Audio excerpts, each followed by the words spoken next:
Hello friends, and welcome back to another segment of ADHD Reads. Today we are doing my July wrap-up, so we're going to be going over every book I read in the month of July. So I read 15 books this past month, and additionally I had 2 DNFs. Out of the 15, 12 of them were thrillers, 2 horror, and 1 middle grade. There were quite a few 5 stars in this selection. I think the lowest rating I have is a 2. And without further ado, let's get into it. So in no particular order, starting with The Crash by Frida McFadden. So The Crash, kind of, without giving too much of the plot away, it kind of gives Misery vibes. So basically we're following this pregnant lady who is driving to see her brother in the winter. However, she ends up going into the ditch because it's snowy and she's driving in a blizzard, but she gets rescued by this guy who takes her to him and his wife's cabin. So from there, things get really twisty and weird, and something seems off, but a plot twist hits about halfway through. And then right at the end, there's another plot twist in there that the first one you kind of expect, but the second plot twist I was not expecting at all. So that was really good. Frida is the queen of plot twists. The overall writing in this book I thought was it was okay. It wasn't her best, but it did keep me engaged. So I gave this a 3-star. Next is The Bad Beginning from Series of Unfortunate Events, the first installment by Lemony Snicket. So I think most of you should know the synopsis of this book if you ever read it as a child. Basically, it's the beginning of the Series of Unfortunate Events saga. This is where the kids become orphaned and they have to go live with Count Olaf. And he is just a horrible human being. Reading it now as an adult, I just loved how clever these children are. They're way intelligent beyond their years. I love how Lemony Snicket throws in some bigger words in here, but then he goes on to kind of explain the definition in the book so that if there was a younger person reading it, they could, easily understand what's going on. It was funny, it was witty, it was fast-paced. There was some really dark unsettling and questionable things going on in the book as well, like things that definitely would not be legal. I gave this a 5-star. Okay, next we have 8 Years a Lies by Lisa Hall. So this basically follows a woman who one day she's scrolling through social media. She's got a great life with her husband and child, and then she sees a post by some random lady on Facebook saying, "Missing, have you seen my husband and daughter, blah, blah, blah, blah." And it's a photo of this woman's husband and child. Not only that, it's a photo that this woman took herself, and she's like, WTF, what does this mean, and how did they get the photo? Meanwhile, her husband's gone missing, and she's trying to put together all these pieces of the puzzle throughout the book on what this could possibly mean. Where's her husband gone? Has someone taken him? Has he run off? And slowly but surely she pieces together the puzzle, and the plot twist was so good. The writing wasn't my favorite, but I really loved the plot, and I love the perseverance of the main character. I gave this a 3.75. So next we have The Butcher by Jennifer Hillier. Now, I know everyone loved this book, and I'm not saying I didn't like the book, but it was fun. So this book follows a serial unaliver who was pretty prominent in like the 70s, 80s, I believe, and it's still kind of in speculation if the police caught the right guy. The chief of police, he's now moving to a retirement home. his grandson and grandson's partner are moving to his home. Grandson unearths a box full of disturbing stuff in the yard, and things go on from there. We learn a lot of things very fast. It's very fast paced. I want to say the reason I didn't give this book a super high rating, it wasn't very plot twisty to me. I don't know. I felt it was predictable. I know it might have been meant to be that way. Like, there wasn't many surprises. I felt like everything was explained pretty blatantly. You knew where it was gonna go. It was a little humorous at times. I don't know if I just didn't appreciate the sick sense of humor one of the main characters had, but just some of it rubbed me the wrong way, and I know it was supposed to do that. Like, overall, Jennifer Hillier's style writing is very entertaining and gripping, but it just wasn't my favorite. I gave it a 3.5. So next we have Room for Rent by Noelle W. Eiley. I think this might have been the first or second book of Noelle's Eiley, however you say her last name, that I have read. So the book follows a woman who's in university and she needs a cheap room for rent. Basically, she finds an online ad. She quickly learns when she moves in that there's something off about her roommate, and she doesn't know if she's going to, in her words, make it through the night. A bunch of weird things start happening. Definitely keeps you on your toes. For me, the twist was okay. I kind of saw it coming. Like, you can tell who the author wanted you to think was the perpetrator of the weird things going on, and it was too obvious to me. So I had my suspicions about another character, and I was right. But overall, it was a pretty okay book. Like, I didn't hate it. I don't regret reading it. I gave it 3 stars.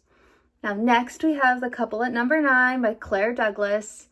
Now, I know everyone has been talking about this book. We all love Claire Douglas. This was my first Claire Douglas book, and I was not disappointed.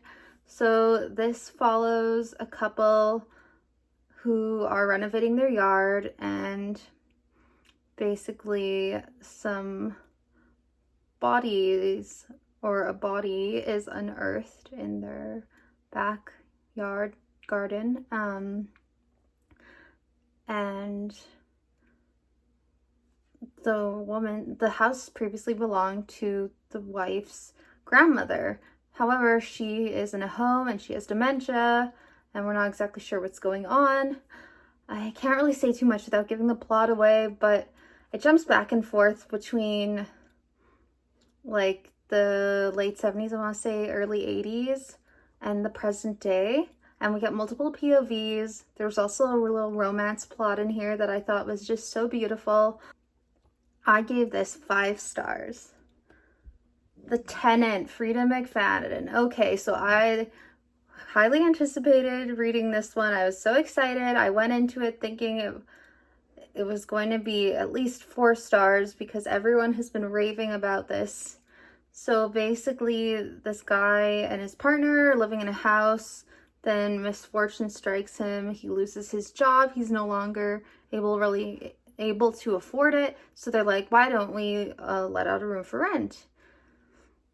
So they get this girl. She comes in. Shit starts hitting the fan. Weird and gross things start happening.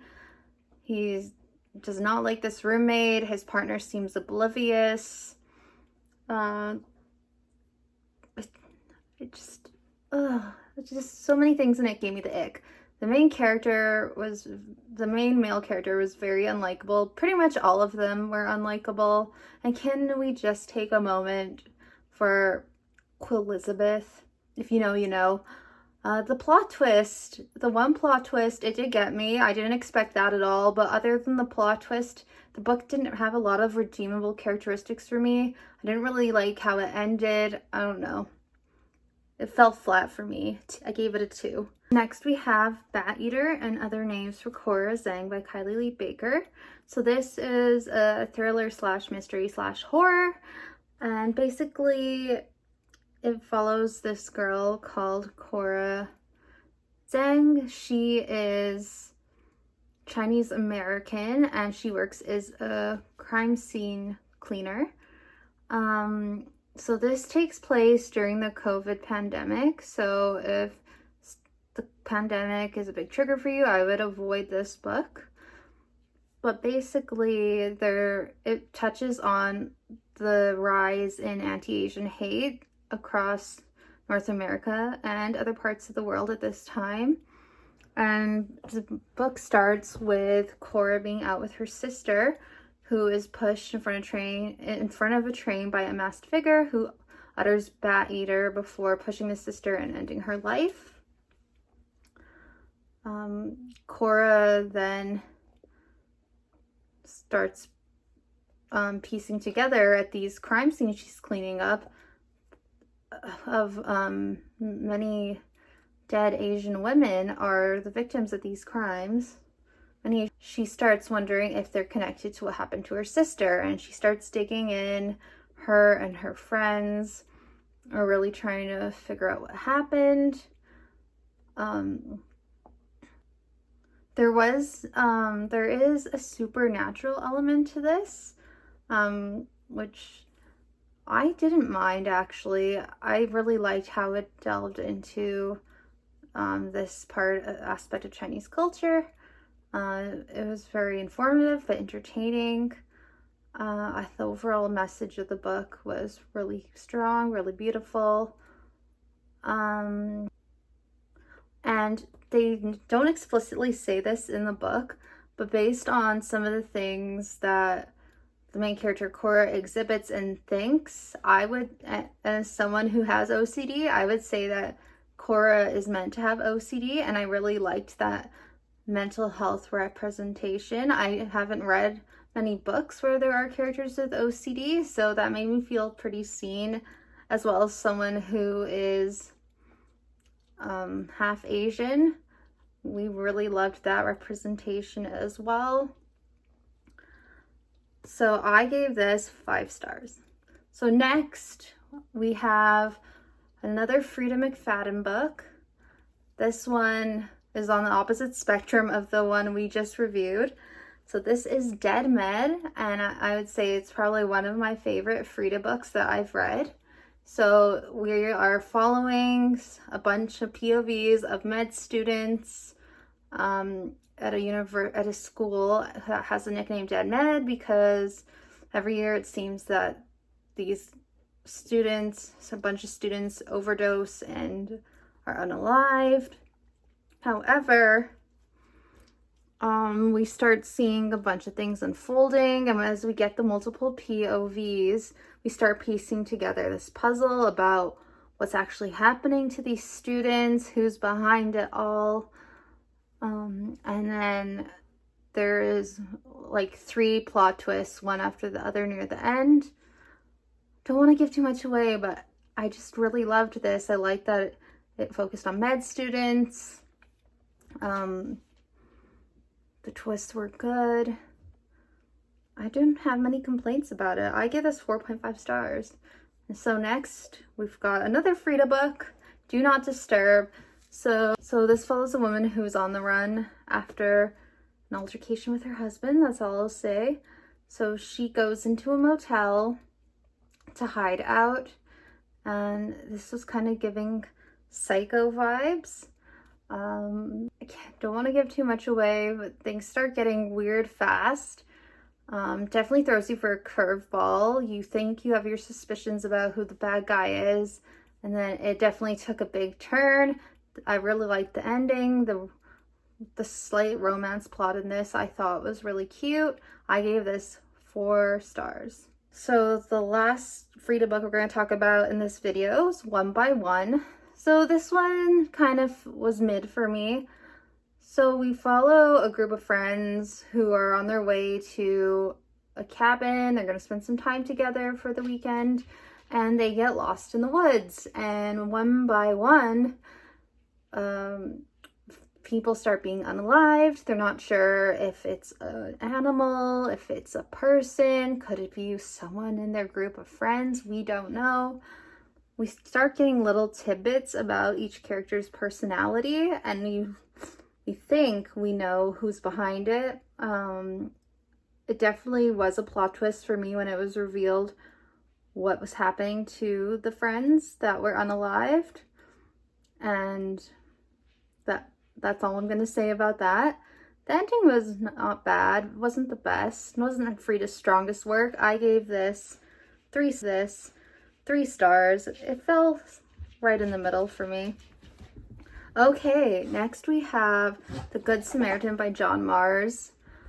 I am really seeing all the hype about John Mars now that I've started reading his books.